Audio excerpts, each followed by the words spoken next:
I really just want to kind of stay level-headed. I listen to my teammates who've been here and have made that walk before. Try to take the 3 deep breaths beforehand, soak it in. I knew I was coming in first, so I kind of want to let all that emotional stuff play out and just settle in. And I felt like we did that. Sure, and I mean, I guess just talk us through the decision. Like, were you ever at all worried? It was a very one-sided fight from most people's point of view. Yeah, you know, the first round was a little bit of feeling out, taking it on 2 weeks' notice. I wanted to make sure I had some stuff left in the tank in the third, so if it went that far. And I just listened to my coaches, man. I'm very coachable, and that's what got me here. I didn't want to change that up. They're saying a lot of footwork, so we're just feeling out a lot in the beginning. And as we went into the second round, I felt like I opened up a little bit more in the third, and took a couple extra shots in some of those areas. But for the most part, I felt like I could take what he was throwing. So I started sitting in the pocket a little bit more. But in the debut, I didn't really want to open up, take too many chances, especially since I felt like we were edging them out in the first and second. I mean, you said you didn't want to take too many chances there, so is there more to come from you? Do you think you're going to be a bit looser in the next fight?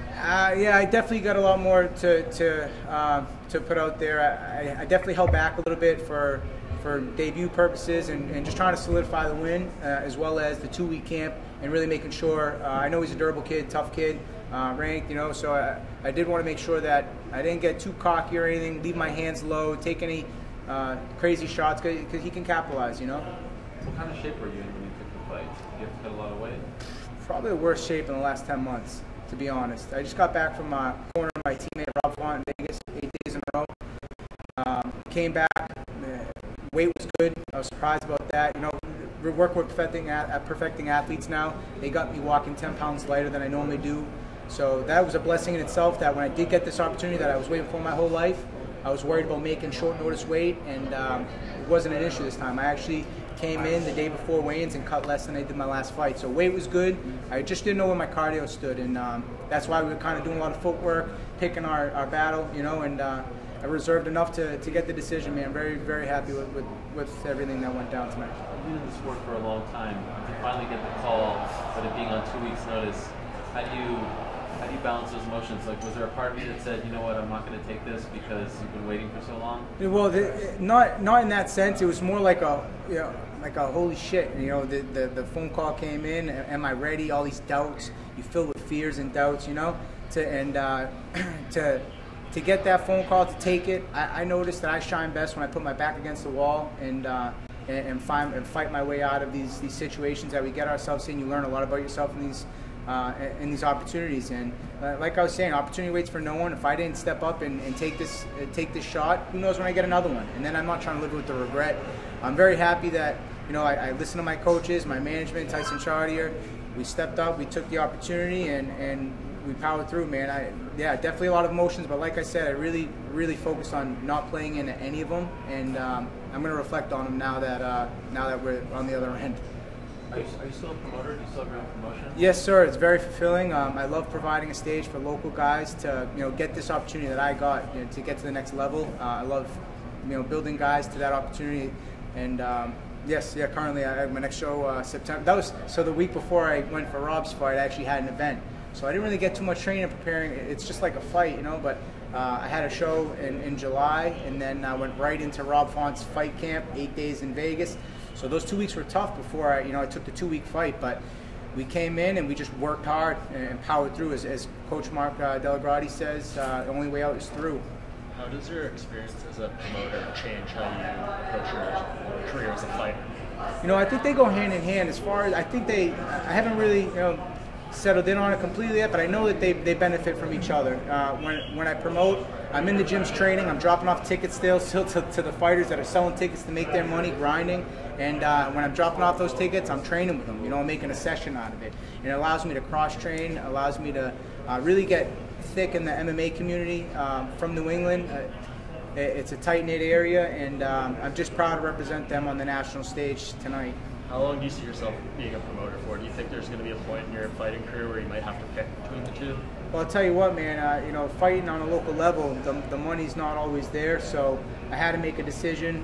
As I was getting older, I love the sport. I love being involved, and being on the promoter side, it allowed me to kind of do both. Continue to train, continue to make some money, and like I said, it's very fulfilling to to be there. I just get a nicer seat now at the shows. I'm cage side. I'm listening to the pounding. I'm seeing what these guys go through, and it's like you know, being around it, you get that itch. I had that 3-year layoff with my hand, and then taking over the promotion. And every time I was at each show, I just get that itch. And you know, working back with Seo Tong and you know, Carlos Nino, 617 Fight Sports. I feel like in that 3-year layoff, I developed a great team. We got perfecting athletes with the nutritionist. I got, you know, crew Mark at Seo Tong. I got the management side. I got you know, Neto. I really have a good team around me right now. I see Rob Font, Tony Martin. Going out and performing on the national stage, and it just shows me that you know, I could do it too. I'm just curious, did you notice anything this week, being a part of the biggest promotion in the world, that you're going to try to adapt into your own promotion? And if so, what? My whole career, I've done that. You know, I've things I liked, things I didn't like. The professionalism here is unbelievable. You know, down to the locker rooms, the water, the food, everything out back. You better believe I'm hitting that ice cream stand before I get out of here. I love it, man. Look, the cameras, the production side, there's a lot into it. I go out in the show, I'm looking at the lights, you know, in the cage. I'm like, man, this production cost an arm and a leg. So yeah, I take it all in, man, from all angles, and I'm just happy to, really more than anything, fulfill a dream of mine. I've always, you know, envisioned that walk, and really, when I said yes to the fight, I never know who's on the card I fight on, you know, but I'm looking at it, I'm like, holy shit, I'm on one of the best fight cards of the year, you know. What a blessing. I couldn't write it up better than this, and it's everything I hoped and more, man. I'm very, very happy. You said you had nerves out there, but you looked really comfortable. So when did they shut down? Was it when they locked the cage? Do you remember a time when you were like, okay, I'm at home and I'm comfortable here? I tell you, man, opening round, like Rob was telling me, he's like, listen, man, you're going to go out there, you're just going to feel great. And I don't know if I said I felt the nerves. It was more like I just tried shutting out the emotions. I felt like I did that pretty well. You always kind of get this weird thing. It's like, you know, you feel like inside, you know, you're calm, but you don't want to feel flat. And you get out there, and then all of a sudden you start throwing some shots, and you know, you just realize all this stuff that you got going on, the pre-fight, the week of, you know, that's the new stuff.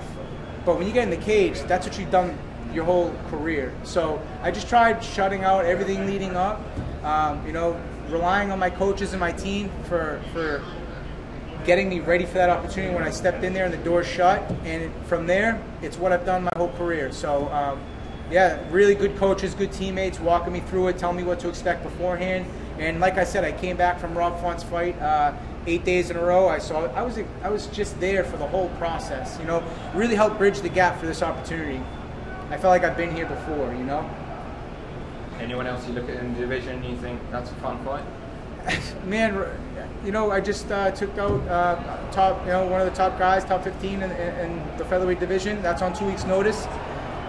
You know, imagine what I could do a full camp. Let's, you know, whoever's out there, I'm gonna let my management, you know, take a look at who's out there and what's what. But I'm ready to go, man. I'm very, very happy to arrive. Considering how eerily composed you were for your UFC debut, do you, in hindsight, can you say that having a late notice call was somewhat of an advantage to not give you too much time to think about it or anything of the sort? You know, I really tried thinking of it like that. In any situation, I try to look at things in a positive note. There's definitely a lot of pros to it.